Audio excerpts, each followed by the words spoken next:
E aí, pessoal, a polêmica do último domingo ainda repercute para os lados da arena.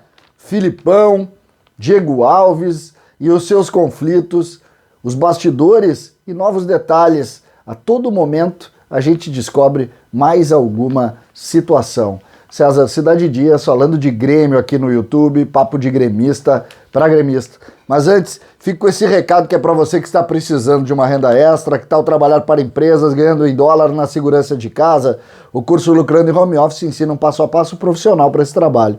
E para comemorar os 10 mil alunos satisfeitos, o curso está saindo por apenas R$ 47,00 e com garantia de satisfação. Só é necessário um computador ou um celular com internet. Clique agora no link da descrição e comece a trabalhar ainda hoje.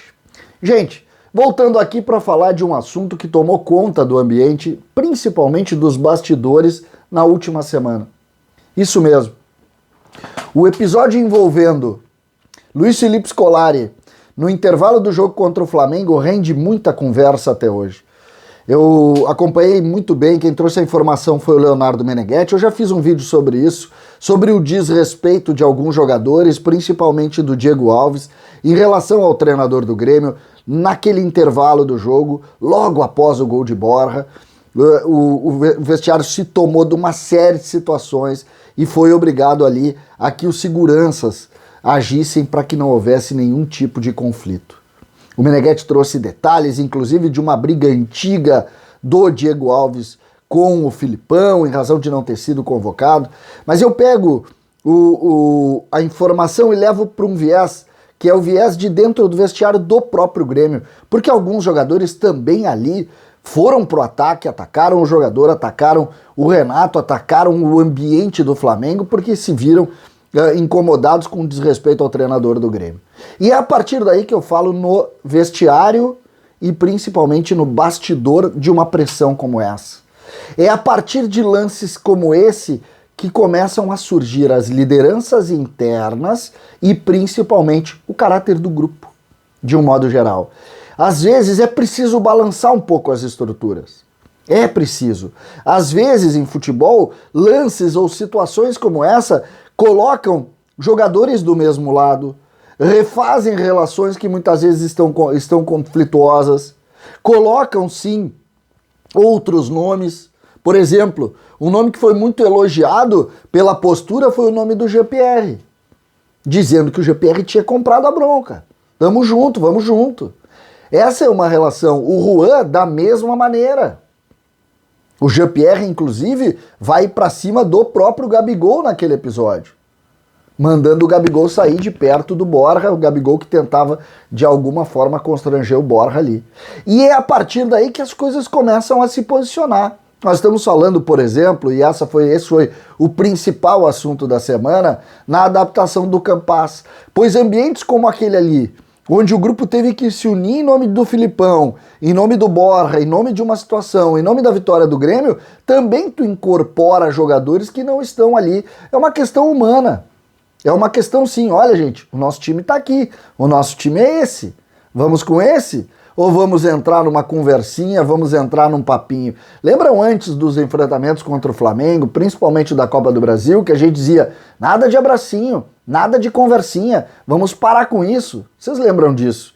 Pois é, esse episódio me parece que serviu para unir o Grêmio, unir o ambiente. Eu conversei com dirigentes que disse o ambiente depois desse episódio é muito melhor. É claro, você vai pensar, não, César, mas o episódio é seguido de uma vitória do Grêmio.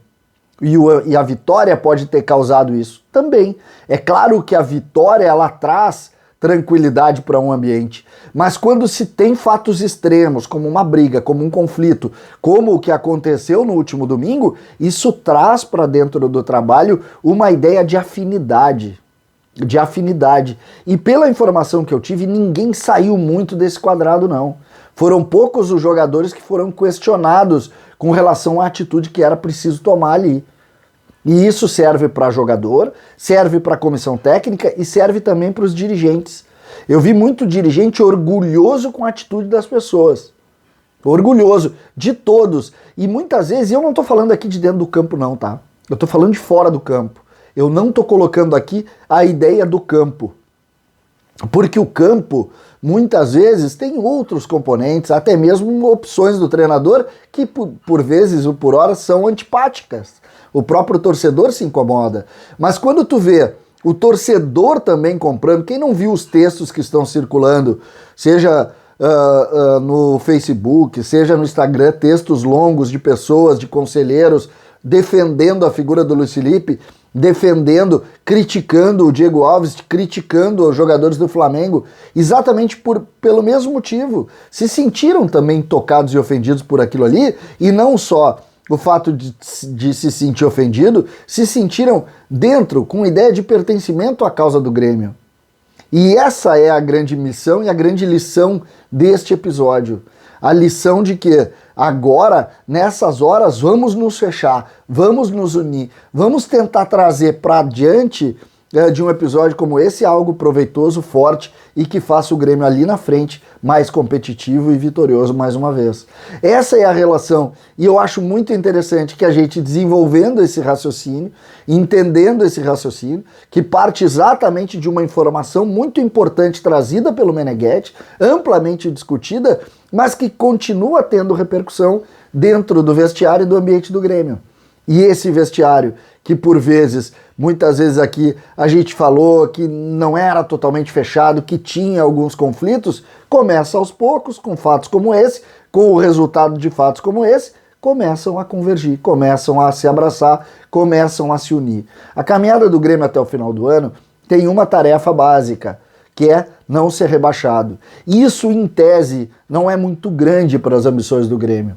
Portanto, o Grêmio tem que fazer lá os seus 20 e poucos pontos para escapar. Acho que vai com tranquilidade sair dessa situação.